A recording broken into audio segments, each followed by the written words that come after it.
מלונדון מצטרפת אלינו הערב יעל ויסנר לוי, כתבתנו. שלום מיקי ויעקב, פה מאחוריי משרד הבריאות הבריטי פה בלונדון. פה מעדכנים את התקשורת בעדכונים שבועים על מצב שפעת החזירים במדינה. צריך לזכור שבריטניה היא המדינה עם התחלואה הכי גבוהה באירופה. משבוע שעבר המספר קפץ מ-3,000 מקרים ל-5,000 מקרים, כנראה כתוצאה מתחילת שנת הלימודים פה בבריטניה.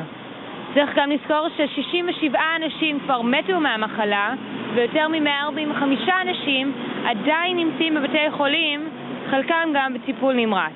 גם סקוטלנד השכנה ראתה עלייה די חדה בשבוע האחרון, אבל המומחים פה אומרים במשרד הבריאות שהגל השני עוד יגיע.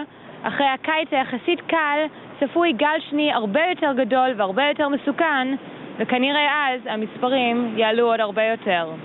יעל ויסנר לוי, חדשות 10, לונדון. ממתינים בדאגה שם בלונדון. מה קורה בסין הרחוקה? אריאל מרגלית מצטרף אלינו הערב משם.